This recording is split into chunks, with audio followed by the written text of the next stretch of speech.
My story is one that's very complicated because for almost 9 years, I went back and forth to the same doctor, explaining the same things and being turned away. It took me to near death and having a stroke for a doctor to finally find out what was going on and trying to get to the bottom line of why I had a stroke. Then found out that I had high cholesterol, that my LDL levels were extremely high, and never had heard LDL levels before that. The first reaction I had was, of course, fear. It's devastating.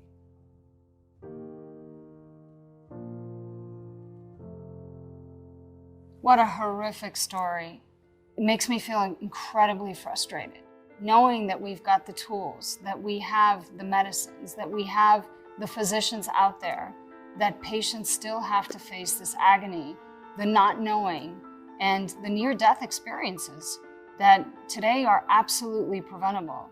The reality is that we all know someone or someone's family member who's gone through the same thing. I'm here today because I want to talk about and get people talking about cardiovascular disease. Cardiovascular disease is a leading cause of death and disability in the world. Shockingly, 80% of premature heart disease and strokes are preventable. And yet, millions and millions of people are still dying each year. I've been talking to a number of experts to find out what is it going to take for us to tackle one of humanity's greatest healthcare challenges.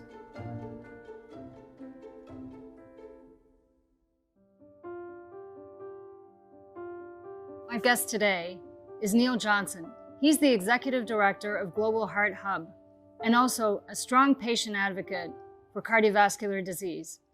Hi, Neil. It's so great to have you here with me today. Very nice to meet you, Marie-France. We've just heard the story about a lady living with cardiovascular disease. It took her 9 years to get diagnosed. What are your thoughts hearing this? The impact of that delayed diagnosis is very serious. And this is something, unfortunately, we hear quite often from patients. This is not a criticism of medical professionals. There's a lot of reasons, a lot of barriers to that accurate diagnosis. At a personal level, I lost my own mother in the last year to heart failure. And that really brought me very close to the reality of living with a chronic condition such as this, and highlighted to me the many unmet needs from a patient perspective. And this month, in fact, I'll celebrate 30 years working with the Irish not-for-profit heart and stroke charity CRE.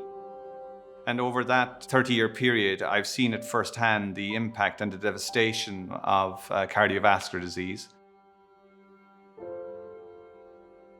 When you think about what's happening in the cardiovascular disease context today, would you define this as a crisis? Absolutely. I think part of the real crisis is that I think we've become too complacent. I don't think we're seriously addressing this enormous burden on society. 15 million people globally dying every year from a condition that we know pretty much the causes of, and we also pretty much have the medicines and technology available to treat. Yet in many countries, my own included, right now we don't actually have a national cardiovascular health strategy. So I don't think that we as a society are taking this burden seriously, despite the enormity and scale of it, which is quite concerning. We almost need to reframe the discussion about cardiovascular disease. We have to take a fresh look at it and really wake people up to the reality of just how significant a burden this disease has on our populations. What do you think some of those solutions might be? Really look at strategies around educating the public around what this condition is, and introducing into the system mechanisms by which you can detect it, and to encourage and maybe, dare I say it, incentivize early intervention and ongoing management to avoid death and disability. There is an absolute necessity for that patient-doctor relationship to be one of equal partnership, to be one where the patient fully understands their condition, fully understands their therapy, and fully understands the necessity to adhere to that therapy. We have a slogan here, own it, check it, sort it. And by that we mean understanding your cardiovascular health, checking it, visiting your doctor regularly, asking for those checks of cholesterol and blood pressure and general risk factor assessment, but equally also understanding your family history and understanding if there is a history of cardiovascular disease. And then sorted, of course, means being the advocate for your own healthcare, ensuring that everybody is working together to ensure that you get the best possible outcome. My diagnosis has changed my life, and so I started living. I wanted to be here for my children, my grandchildren, as long as I can be, right? And I know in order to do that, it takes me to be in control of my life. It's me who has to want to live. There should be more education in school. It starts at home, but if that information is not given at home, then where do you get it? Everyone should be educated on heart disease. Everybody should know the symptoms. You should be able to comfortably go to your doctor and talk to him about your concerns. And you are the CEO of your life.